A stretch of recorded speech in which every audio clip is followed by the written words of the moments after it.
বুড়িগঙ্গার বুকে একের পর এক ভিড়ছে দক্ষিণাঞ্চল থেকে আসা দানবীয় সব লঞ্চ। পন্টুনে পা রাখতেই যেন শুরু হয় যান্ত্রিক শহরের দৌড়ঝাঁপ। স্বাধীনতা দিবস আর ঈদ দুই মিলে এবার অনেকেই কাটিয়েছেন লম্বা ছুটি। চোখে মুখে ক্লান্তি থাকলেও আপনজনদের সাথে কাটানো সময়ের তৃপ্তি যেন ছাপিয়ে যাচ্ছে সবটুকুকে।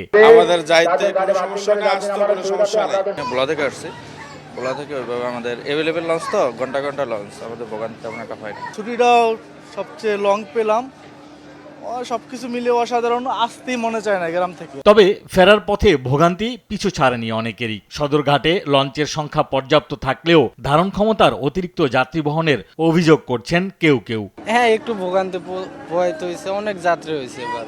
সাইনবোর্ডে লেখা আছে আপনার 539 জন যাত্রী নিতে পারবে। ইভেন আমার কাছে ছবিও তুলে রাখছি, কিন্তু সেইখানে দেখা গেছে যে আপনার যাত্রী নেওয়া হয়েছে 1500 থেকে 2000 যাত্রী। এদিকে কমলাপুর রেলওয়ে স্টেশনেও আসছে একের পর এক যাত্রী বোঝাই ট্রেন। প্রতিটি ট্রেনেই যাত্রী ছিল চোখে পড়ার মতো। অতিরিক্ত যাত্রীর কারণে অনেককে পড়তে হচ্ছে ভোগান্তিতে। নারী ও শিশুদের নিয়ে অনেকে পড়েছেন বিপাকে।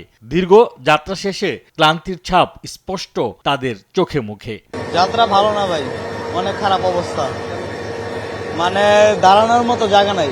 একটু তো ভোগান্তি হবে, ঈদের সময় মানুষজন আসতেছে, একটু হবেই। এরকম লোকাল ট্রেনের জন্য ভালো কিছু করা উচিত, মানুষের খুব কষ্ট হয়।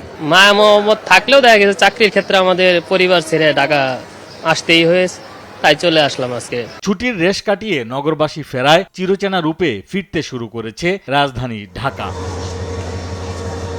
আশিকুল আলম, দেশ টিভি, ঢাকা।